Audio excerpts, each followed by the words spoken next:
beautiful bastards. Welcome back to the Philip DeFranco Show. Buckle up. Make sure you're subscribed because I'm splitting $10,000 across 10 lucky subscribed beautiful bastards this month. Let's just jump into it. Imagine your child gets kidnapped. As a parent, there are few things that are more horrifying than that prospect. And imagine you get a video of your child like this mother in Spain just recently did. I can't show you the video because YouTube will suppress it. But in the video, it shows this woman, her 30-year-old daughter. She has a blindfold on. She's crying. She has a knife to her throat. And in the video, she's saying, "Mom, they took me. I don't know why because I've done nothing." She says she's been beaten. She's been deprived of food. It's spine-chilling. But they're ultimately saying her captors won't let her go until her mother pays around $50,000. And please, please don't tell the police or they're going to kill her. But we're talking about it on the Philip DeFranco Show, which means with an 85% likelihood, this is fake. It turned out to be fake. According to the authorities, the woman in the video staged the whole thing to extort cash out of her own mother with 4 accomplices, fake blood, and an Oscar-worthy performance. In fact, it was such a good performance, the mother actually falls for it, withdraws the $50,000 to pay the ransom. And it turns out, reportedly, she had already made 3 prior payments totaling $45,000 after receiving menacing letters threatening her daughter's life. But then when the bank sees this $50,000 transfer, they alert the authorities who begin investigating and figure out what's going on within 24 hours. Quickly tracking down the daughter and her co-conspirators at a slot machine casino, enjoying that sweet, sweet extortion money. With them now having all been arrested and facing charges that could land them in prison for several years. So because the main point of this story is don't trust your children, those little psychopaths. I'm kidding. I don't think there's actually a lesson to be learned here except this one daughter is a crazy, horrible person. Also, I can't even imagine what this poor mother's going through. One of my sons lied to me about eating a donut and literally no one else could have eaten it, and that fucked me up for a week. I was like, a 2-tray? If it was an Entenmann's chocolate donut, so in his position I probably would have done the same thing, but still, let's fuck with YouTube. That seems to be the general reaction from a lot of very big creators right now who are essentially revolting against the platform. I kind of love the fucking with YouTube part because there's only so much you can do with rage before you're like, does it just come off like I'm whining, but these are serious issues, but I hate even having to do this? You post on this platform long enough, you're gonna feel like it. As far as the specifics of what the hell I'm talking about right now, it starts with retention. Like we talked about, he put out a video a couple of weeks ago accusing YouTube's age-related policy system of either being racist, playing favorites, or both. And notably, it not being just like about the automated system or like the first step, but the fact that Corey had to go through this big back and forth with YouTube, the age restriction on his video gets lifted, then it's put back in place again, other YouTubers start getting hit, YouTube's actions and messaging seem disjointed all over the place, fucking stupid and messy. But the response from YouTubers has been anything but. Tons of major creators in the days following putting out their own videos.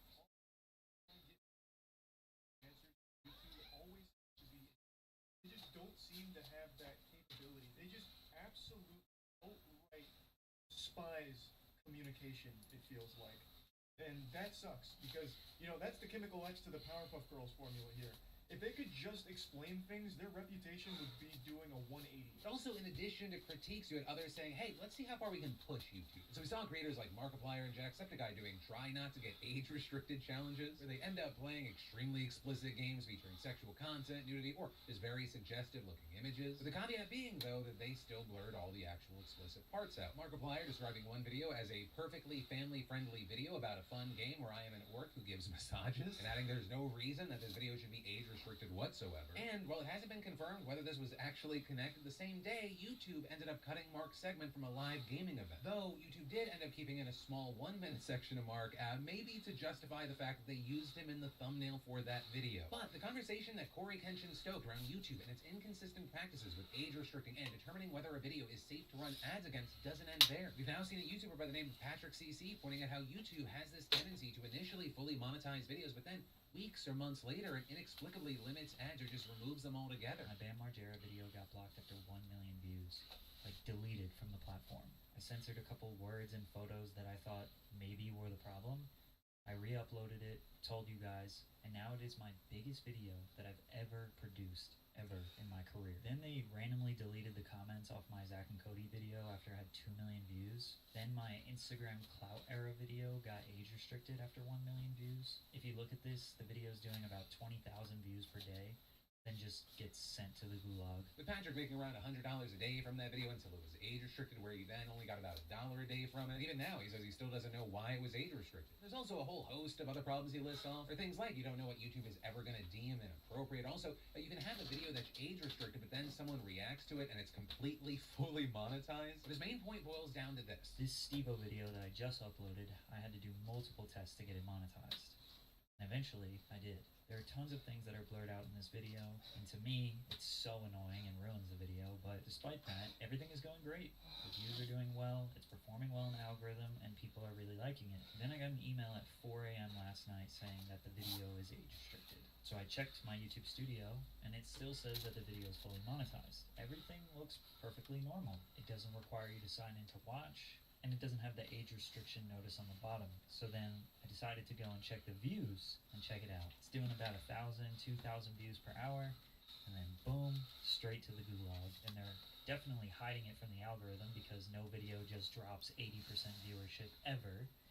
But they're not enforcing the age restriction on the viewers. So like we see with a lot of creators, Patrick says he's probably going to end up shifting his channel away from more controversial topics, right? Noting that he has a family and multiple employees to take care of. And while I agree with the sentiment of pretty much every YouTuber that we've talked about here, I very much relate to what Patrick is saying. It's part of the reason why we focus so much on in-show sponsors rather than hoping that YouTube actually like grants all our monetization. But then, as Patrick also talks about, there's the worry about suppression. The seemingly random but massive drop in viewership, even though your video is trending a certain way. But as far as YouTube's going to do anything about this, try to get better, or actually be better, I don't know. Because let's be honest, most of us are just going to continue posting on this platform. Granted, it can annoy creators into looking to other platforms, and I almost want to thank YouTube for that, because a number of YouTube's decisions make me feel like this can't be my only home. It's made me reach out and succeed on platforms like Snap as well as TikTok. But we'll see. I hope YouTube can do better, but I will not be holding my breath. The end of the market bull run has been a story of progression, not panic, for many retail investors. And volatile markets have actually led to improved confidence for many, with 44% of investors saying they have greater confidence in their investing skill today versus 6 months ago. And that's where the sponsor of today's show comes in, Public.com/DeFranco. Public is an investing platform helping people be better investors in the public markets. And with Public, I get tools and information I want through a robust community feed. Chatting with other members and notable investors is super valuable. Stock ownership also unlocks new content and education relevant to your portfolio from a 3 million plus strong community of investors, creators, and analysts. They've also added educational slideshows and volatility reminders to help educate you along your journey. And you can invest in a range of fractional assets on Public, from stocks, ETFs, crypto, and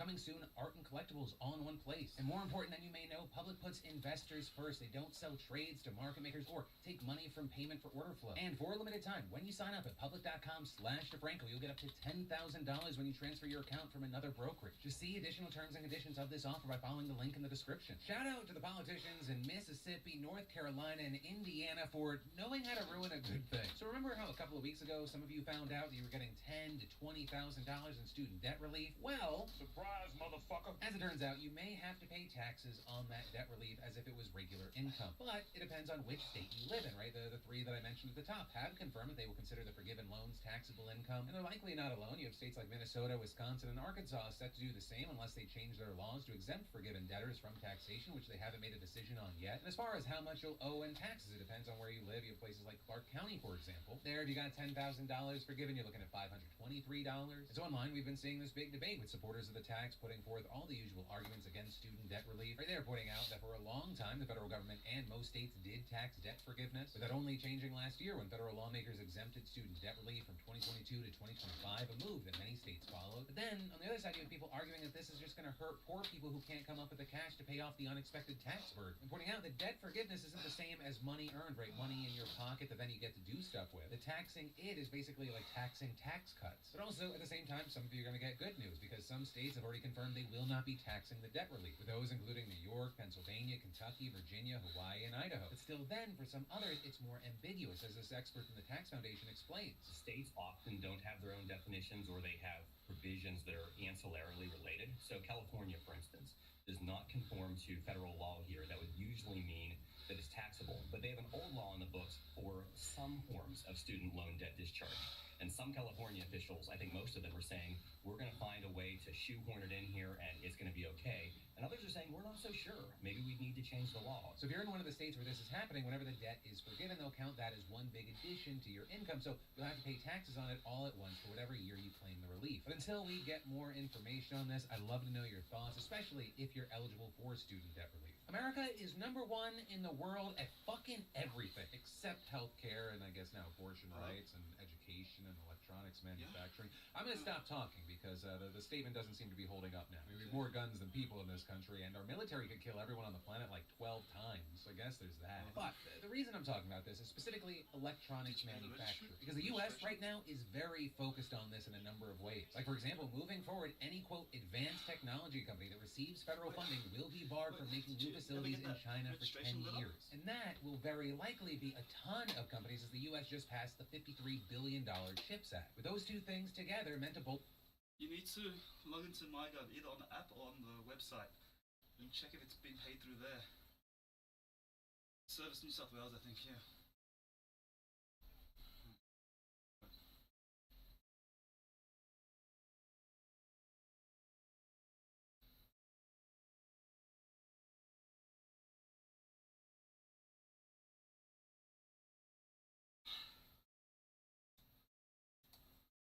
bolster semiconductor manufacturing here in the States. Now, obviously, China not happy about the decision, as it'll potentially be losing out on billions of dollars in manufacturing. Its embassy also calling the CHIPS Act a throwback to Cold War mentality. But I think a number of people don't realize how complicated this is. And in fact, American companies right now are trying to get some clarification, because under the new rules, they can actually expand Chinese facilities, but only if they're making older chips. One of the key things is that the U.S. doesn't want more new tech stolen by Chinese companies, which has been a complaint for a while now. But as it currently stands, most microchip manufacturing in China is actually for less advanced chips anyway. So for many, it's unclear what this actually changes. All the advanced stuff is done in Taiwan, South Korea, and the U.S. But that also highlights a point of concern. The fact that so much of the manufacturing is concentrated in Taiwan makes the supply chain susceptible to disruptions, especially with China's increasingly hostile actions towards the country. I mean, we already saw what the disruptions caused by the pandemic did to electronics prices. But then imagine if almost no tech was getting out of the island. So this entire project will likely ensure more stability in the advanced chips market moving forward if the U.S. can successfully increase how many microchips we're making. Things are already looking good, with many companies already vowing to build new plants, including major players in the industry like Intel and Micron, which also possibly opens up many more jobs, everything from building these facilities to actually working them. So seemingly great news for America, though it's also another escalation in the U.S.-China trade war. Though to that, I would say there are very few perfect solutions, but that doesn't mean we shouldn't aim for solutions. Donald Trump may have declassified another country's nuclear secrets. At least that's a possibility if you believe his claim that he could just like magically wave his hand and say, all these documents I took to Mar-a-Lago, they're declassified now. So let's get into the specifics, right? According to a new report from the Washington Post, people familiar with the matter say that a document describing a foreign government's military defenses, including its nuclear capabilities, was found by FBI agents during their raid. Now, reportedly, some of the seized documents detail top secret U.S. operations so closely guarded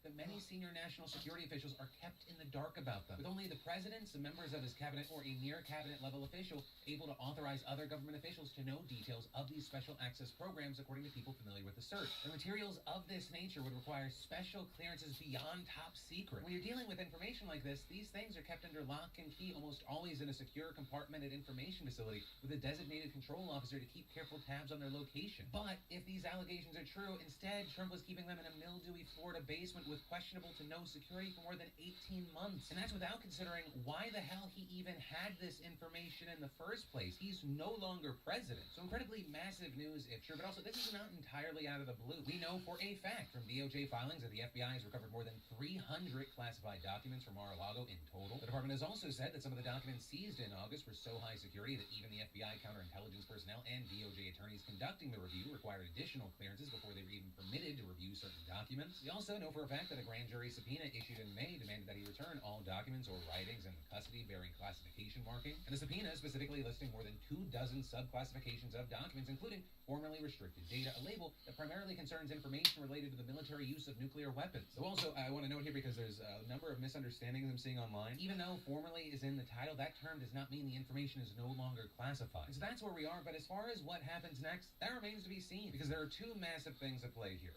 One, the actual legal ramifications for what transpired, and two, the court of public opinion. Like, Donald Trump is so obviously in the wrong. You have former Trump allies and people that Donald Trump put in massive positions of power, like Bill Barr, saying there is no reason for Donald Trump to have had this. And he went on Fox News, said it plain as day. The classified stuff are government documents, and they go to the government. There is no scenario legally under which the president gets to keep the government documents, whether it's classified or unclassified. If it deals with government stuff and it's the government, it goes back to the government. Also, regarding the flimsy arguments of it being wrong that Donald Trump had his passports or personal things taken during this raid, Bill Barr said this. So the only things would be personal items and clearly personal stuff. The reason that was included to be seized, the issue here is not who ends up with it. The question is, could they have seized it? They could seize it, and they can keep it if it's evidence of the way the documents, the classified documents and the government documents were stored. So if you find very sensitive documents in Trump's desk along with his passports, that ties Trump to those documents. The passports are things that the government are, they're personal stuff to Trump. But the fact that they're found with the classified documents is evidentiary. And the government decides whether that's relevant. Eventually, he'll get that stuff back. With Bill Barr then going even further to speak on and against the Trump-appointed judge who granted Trump's request for a special master on Monday. For some special master to review the 11,000 government documents and notably blocking prosecutors from continuing the use of the documents in their criminal investigation until that review is complete. The problem I have with the special master is what she's done on what's called executive privilege documents. And she didn't address the only question that's in dispute, which is, can the former president have standing to say that the investigators don't even get to look at the documents, the classified documents that he wrongfully had at Mar-a-Lago? And that's the only question. And she dodges it. And then she says that she's bringing in a special master to look at whether stuff is executive privilege or not. That's not where the dispute is. Notably, in that same interview, Trump's former AG says Trump could possibly get indicted, saying I think they're very close to that point. But also with that, Barr posing the questions. But I think at the end of the day, there's another question is, do you indict a former president? What will that do to the country? What kind of precedent will that set? Will the people really understand that this is not, failing to return a library book, that this was serious? And so you have to worry about those things. And I hope that those kinds of factors will incline the administration not to indict him, because I don't want to see him indicted as a former president. But I also think they'll be under a lot of pressure to indict him. Didn't notice that. One question is, look, if anyone else would have gotten indicted, why not indict him? Right, so Barr there posing a question that's been greatly debated, especially if you look back in history. When you have someone in politics who is obviously in the wrong, what are the risks of being too soft and what are the risks of being too hard? If they indict Trump, does that turn him into a political martyr? It lights a fuse in America. His capital and support actually goes up on his side. They see him as being persecuted rather than dealing with the consequences of illegal actions. Or do you not indict and you go soft and you show that there are no consequences? You leave the threat to America untouched and allow its power to continue to grow. But ultimately, that's the end of that story and today's show. But I will leave you with the question of what do you think is going to happen and what do you want to happen? Because in this life, those two things rarely line up. As always, thank you for watching and being subscribed to my daily dives into the news. And if you want more news, I got you covered here or in those links down below. But of course, as always, my name's Philip DeFranco. You've just been filled in. I love yo faces, and I'll see you tomorrow.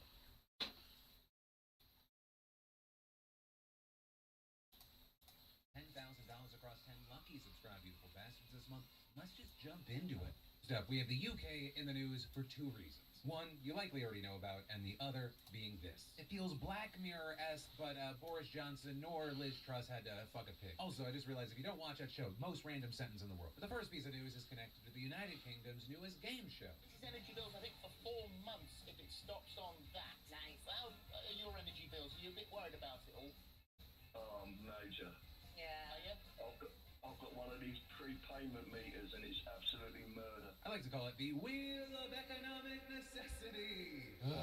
Yeah, this is Spin to Win, hosted by This Morning, the British television show. A video of a contestant playing to see if he could just get the reward of his energy bills being paid drew sharp backlash online. Many calling it distasteful and dystopian, especially because the UK is struggling through a cost of living crisis right now. And that largely due to Russia's war in Ukraine, the pandemic's aftermath, and swelling inflation, all of which have driven up the price of basic necessities, including utilities. Where you have millions of households on track to pay an estimated 80% more in annual energy bills by October. And now you even have Russia's state-owned media pointing to this Spin to Win segment as evidence of how fucked up the country is. With Russia One's host saying, I repeat, this is happening in Britain. Also, in case you're wondering what happened to the lucky contestant, £1,000 on energy bill, £1,000 on energy bill. It is going to be your energy bill. Oh my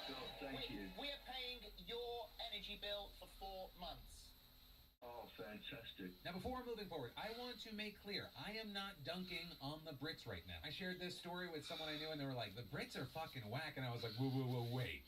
One, are we still saying whack? And two, as Americans, I don't think we get to criticize this. There was literally a show back in 2019 here in the States where people didn't play a game to win money. They specifically played a game to try to pay down their student loan debt. And also, need I remind you that the American healthcare system is in part supported by GoFundMe campaigns. The closer you look at America, the more you realize we are a third world country with a Gucci belt. But back to Britain, as far as how the show reacted to the public response, it appears their thinking is that people aren't angry about the concept, but rather the amount of money. Our boss is incredibly generous, has decided to increase the money to include all of your household bills.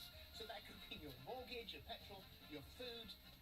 That was a heavy landing. Well, it's full of money. But hey, hopefully things do get better soon. Right, you have the new Prime Minister Liz Truss today announcing a stimulus package to combat the crisis, promising that the typical household won't pay more than £2,500 per year on energy bills for the next 2 years. The cap on prices set to go into effect on October 1st, and an equivalent guarantee for businesses lasting the next 6 months. So we have that story, but then of course the big news out of the UK that everyone knows about at this point is that Queen Elizabeth II has died. Following a statement this morning noting that she was under medical supervision as doctors were concerned for her health, she passed away peacefully at her estate in Scotland. And so with this, right now you have people reflecting on what her legacy has stood for. Right, at 96 years old, she became the longest-serving British monarch with a tenure of over 70 years. I mean, to give you a sense of time, the Queen was the last surviving head of state to serve in World War II. You know, there are a lot of people right now that have complicated and conflicting feelings about the royal family in general. Some hating it as a concept, others, the family means a lot to them. And in the mix of reactions, you have people pointing out how just significant she and her reign were to them, with a royal biographer telling BBC, she's unlike any other monarch in our history. She's our longest-lived, longest-serving, longest-reigning monarch. She just stands for this constancy, this sense of permanence and stability. And I think over the years, people have probably taken her for granted also. Suddenly, at times like this, we all realize how precious she is. Also, as far as what happens now, her son Prince Charles is her successor, so he is now king. And in fact, over the past year or so, he has already taken over some of her duties. And according to the palace, he will remain in Scotland today before heading to London tomorrow. The formal succession and mourning period to take place over the next 10 days. As of recording, you have people gathered outside of Buckingham Palace. You have world leaders sending their condolences. And even though the world has had a long time to prepare for this, right? She was 96 years old. You have some noting that it feels like it's still sending shockwaves, with one correspondent for BBC calling this a historic moment and an end of an era. But also with this, as I was looking online, it made me realize not only do we live in an interesting time to live in, but we also live in an interesting time to die in. Because in the past, when someone died, you'd really only see like the mainstream coverage of it. But now, in the age of social media, with everyone chiming off, you're seeing like people meme a death, joking about it. While some of the people embracing this format are doing so because they didn't like the person, like one viral tweet that read, "Please be respectful when talking about the Queen. She was a head of state, a monarch, a mother to multiple pedos, and most importantly, a devoted cousin to her husband." But also, in addition to that, we saw this entering the realm of meme for the sake of meme. Right in the creator realm, while you had some creators like KSI saying, "I really don't want the Queen to die," you had others like Charlie Moy's critical writing, "Rip Queen Elizabeth, now she'll never get to play the new God of War game," as well as other viral posts like, "I'm no fan of the Queen, but meeting Liz Truss and then immediately dying is a move I respect. The Queen when Meghan Markle comes to say her goodbyes. Princess Diana and the Queen meeting in the afterlife." Also, people started memeing that with Queen Elizabeth dying and creator Trisha Paytas going into labor, that her soul was going into that baby. Someone also making a fake Heinz Ireland account and responding to the official Heinz that was talking about the passing of the Queen, how they send their sincerest condolences, but just quote tweeting that and saying, nah. But yeah, I guess the main thing here is that everyone is responding and reacting to this news differently, and so I'll pass the question up to you. What's your reaction to what we're seeing today? Then, I think that we just need one light/happy story, because the show also gets darker from here, but also the world is a dumpster fire, so there's not a lot of things to choose from. So I'm just going to be an egomaniac and make the news about me. And there are two main things. The first being, as many of you know, I'm a father of three. I got my three boys, Trey, Ethan, and Carter, and today is Carter's 5th birthday, which is wild to me for two reasons. One, how's it been 5 years already? And two, fuck, that means it's almost the end of this part of my life. That time where your kid sees you as a superhero, and at 4 o'clock in the morning, they come over to your bed and they're like, "Oh, I want to snuggle." And hanging out with me is like the coolest thing ever. Because granted, my 8-year-old Trey, we still love hanging out. But we do different things like play Pokemon and stuff. But he's also becoming like a real person, so he wants him time, which as a parent is a little bit heartbreaking, but also at the same time like very exciting. It's the beginning of this life that you brought into this world, starting their main character story. So to Carter, if you see this video in the future, I love you. I'm your hero right now. Let me know when that stopped being the case. Sorry in advance, I don't know what it was. But then also too, a life health update. Well, just the health aspect is my primary goal. I'd be lying if I said I wasn't excited have been under 200 years. But also with this, I will say there are a lot of just like random ass narratives about how I've lost the weight online. I don't know where people are getting things from. I saw a post that said, yeah, Phil got a personal chef. So one, I wouldn't be against that, but also that's not true. Like my health change is a very boring story. I stopped ordering Postmates for the most part and instead just started making my own food. And that food, which I've featured between midlife crisis thirst traps online, are things like egg whites with ground turkey and a ton of veggies and salsa and just, so much spice. And then doing things like salmon broccoli for dinner, or I made myself a taco salad. I used to order chicken bowls from Chipotle all the time, but there's just so much fucking sodium in it. And honestly, that's like a lot of it. And like, what did I like from Postmates, and how can I make healthy versions of it at home? And doing it in a way where I'm not like counting calories, because I think food's meant to be enjoyed, not counted. And also kind of changing the way that I think about eating. In the past, I would go on a diet, and then I'd think of things as like a cheat food. But tonight, like I'm gonna go to the Rams-Bills game, and I'm gonna have a fucking enchilada, and that's gonna taste so good. I'm gonna get some nachos with some beef and queso, and it's gonna be so good. But I'm not gonna see that as like a cheat meal, and I'm not gonna stress about it because it's not how I eat all the time. And I go for at least a 60 to 90 minute hike a day. And that's really it. I've only just now started doing other workouts like weight training. And to any one of you that have been thinking or even leaving the comments of like, oh, this is inspiring me to do something or maybe do something, just try a day zero. I don't like people going into the mindset of like, I'm gonna go into this and there's a possibility of failing, but you know, that's the case, and you get to pick yourself back up and try again. Like most anything with change, it might feel like it sucks at first. But if my historically lazy ass is doing something, I hope it makes you feel like maybe you could do it. Because I know a lot of people view me however they view me, but like I see myself as a not highly motivated person. But yeah, that's the end of me talking about myself. But from that, I want to take a quick second to thank the fantastic sponsor of today's show, Keeps. Did you know that 2 out of 3 guys will experience some form of male pattern baldness by the time that they're 35? Or we all have that friend or that family member that's dealing with hair loss, and if you don't want to just sit around and wait for that to happen to you, you don't have to. Whether you're looking to prevent hair loss, stimulate hair growth, or just take better care of the hair that you have, Keeps has you covered. Keeps helps you stop hair loss before it's too late with a scientific and affordable approach to treatments that are up to 90% effective at reducing and stopping further hair loss. And in addition to clinically proven treatments, Keeps is an award-winning all-natural thickening shampoo and conditioner system. And you can get all these products delivered directly to your door, meaning no more going in person to the doctor's office for your prescription, saving you both valuable time and money. So if you're ready to take action and prevent hair loss, go to Keeps.com/DeFranco, or just click that link in the description to receive 50% off your first order. We need to talk about what's been happening in Memphis. Memphis is tired right now. Yeah, I'm good. I'm with you all. Memphis is tired right now. The Eliza Fletcher kidnapping and abduction and murder. The other crimes we've had this year leading up to this. It's difficult right now. Bear with me. It's a very folks still shows private it's been a number and very whatnot. difficult week. And Memphis right now isn't just tired, it's fucking overwhelmed and exhausted. There's just been so much horrible. Where I'll start is yesterday you had a lone gunman bring the entire city to a halt with a terroristic rampage that left residents scarred. It reportedly began early in the morning, just before 1 a.m., where you had a 24-year-old man found shot dead in his driveway. The suspect then reportedly taking a car that he would then use to drive around the city while he then just continued to shoot at people. But we hear nothing until around 4:30 that afternoon when the shooter kills a man in his car and wounds another woman. And then an hour and a half later, this deranged psychopath follows in the footsteps of the shooters at Christchurch in Buffalo by streaming his next atrocity on Facebook Live. With him just casually walking into an AutoZone and just shooting this random guy, wounding the man who's been hospitalized and is reportedly in critical condition. He then kills a woman and steals her car, ditching the first vehicle. By this time, Memphis police launched a citywide search for the suspect, deploying more officers and requesting help from partner agencies, as well as sending out alerts on social media and reaching out to media stations to raise the alarm, and finally recommending that people please stay in place until the streets are safe again. And with that, we saw the Memphis Area Transit Authority suspending its trolley and bus services, the University of Memphis also going into lockdown. This also notably just days after the abduction and killing of a female jogger near the campus. But still, this worthless psychopath, his death spree's not done.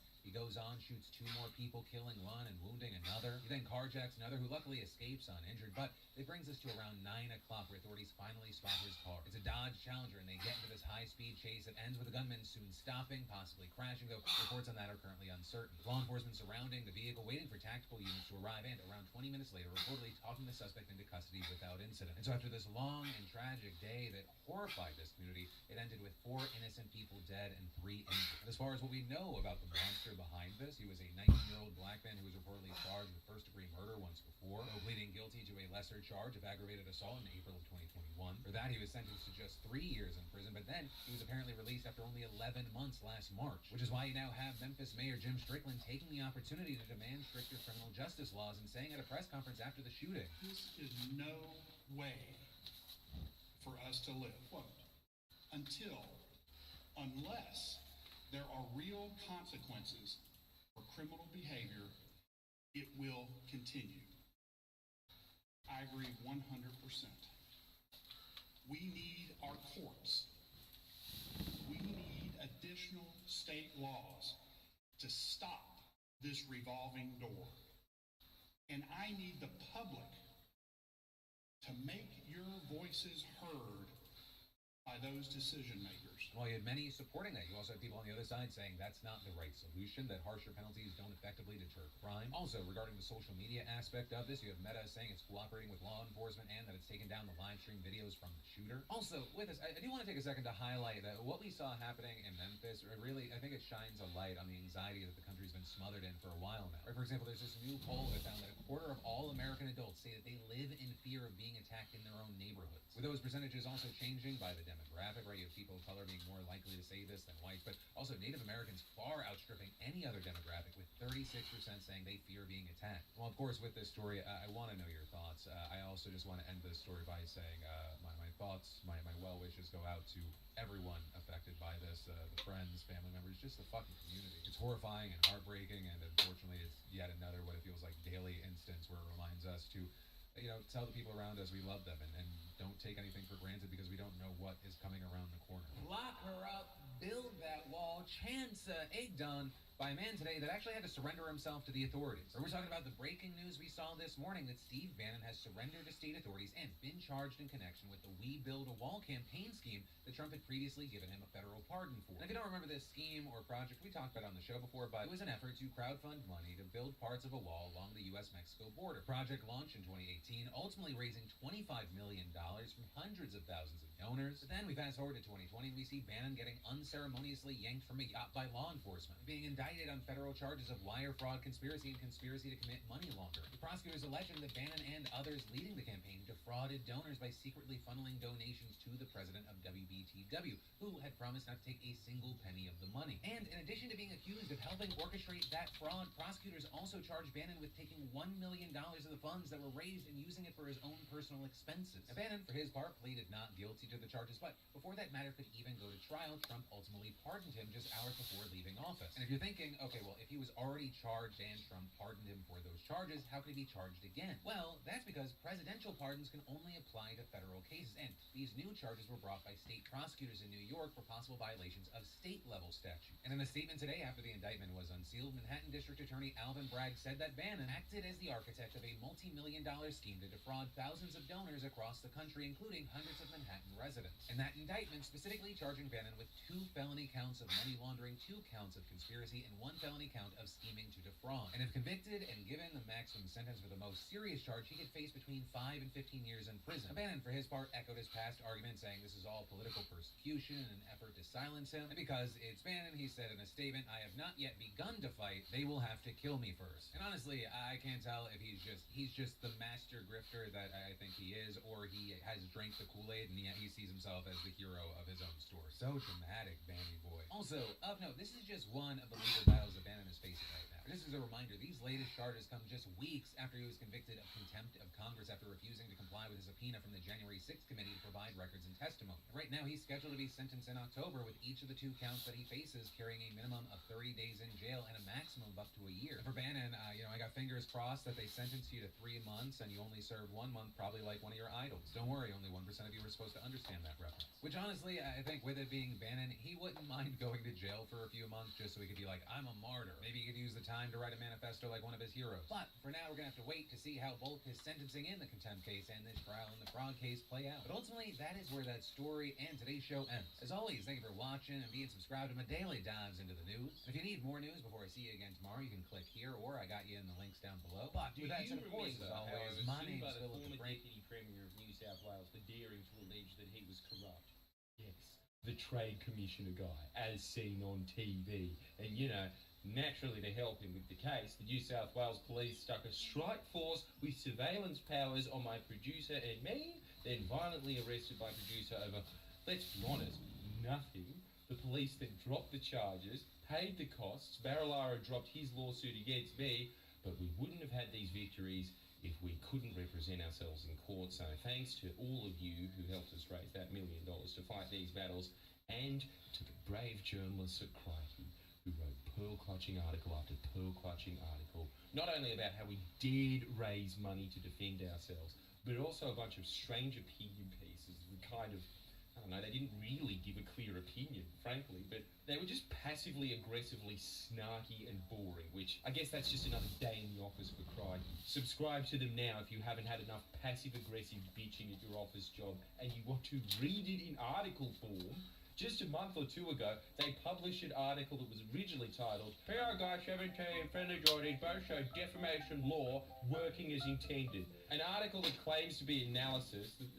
They have such a high opinion of their abilities, don't they? It doesn't analyse shit. It just says John's case against Google at me was pretty clear-cut. The decision to award him money was fair and normal because, hey, that's just the law. In other words, sky is blue or some little shit overdone metaphor that they use on Twitter all the time. Cam, at the same time we were being sued, we had a strike force surveilling us. The Deputy Premier was suing a YouTuber, Cam. Yes, I'm sure case law from hundreds of years ago being applied to cases about YouTube beef is a great example of how defamation law was originally intended to work. Hammersmith versus the Milkman.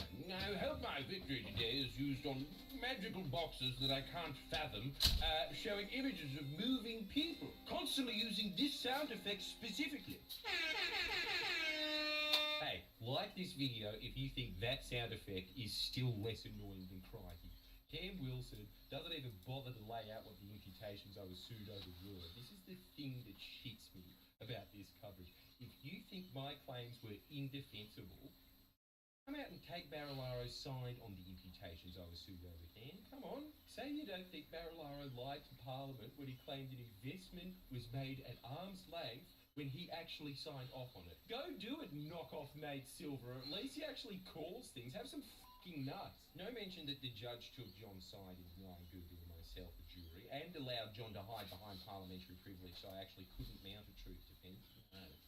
Just a normal and fair defo case, according to a man who clearly wasn't paying any attention to it and yet acts like he's this qualified expert to say the final word on it. Also, in typically weak, Crikey weasel words, Cam kind of also implied that he thought it was okay for Avi Yemeni to use the pretext of defamation to unmask an anonymous critic. Listen, can you come to any other conclusion if you don't get too bored halfway through his writing? It makes sense that people shouldn't be able to anonymously spread damaging lies to enormous numbers of people without some kind of recourse. Whether the currently required legal hurdle to unmask someone adequately balances someone's desire for privacy in 2022 is a subject ripe for public debate. What a superfluous paragraph.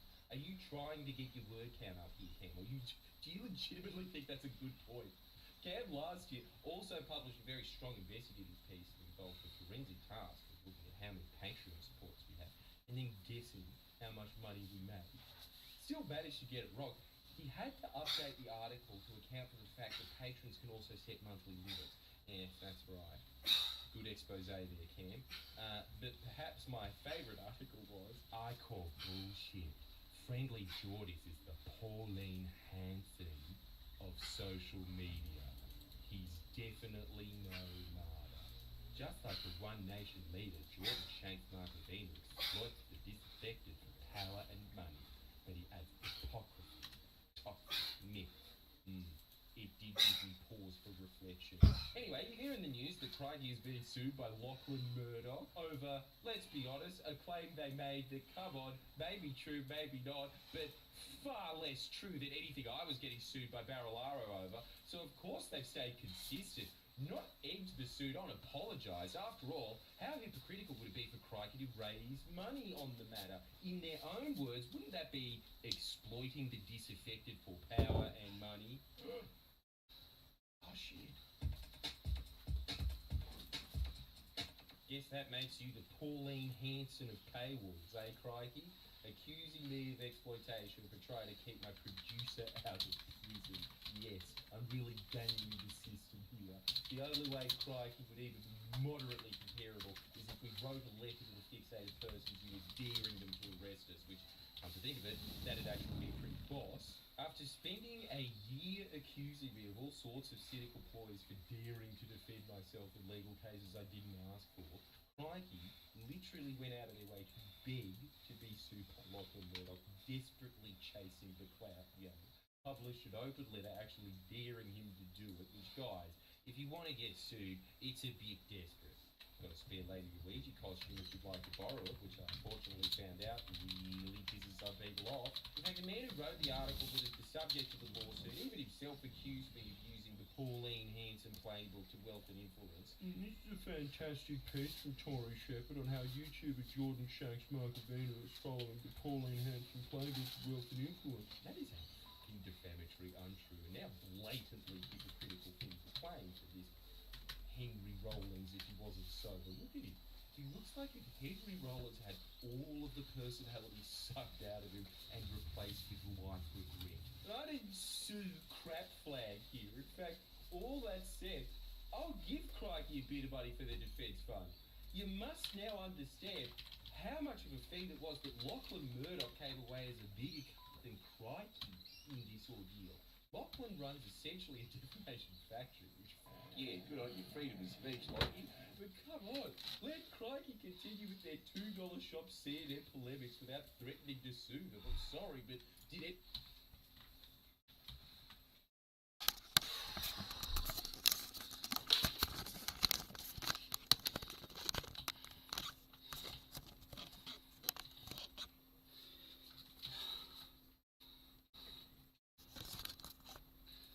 Anyway, another one done. See you guys on the weekend.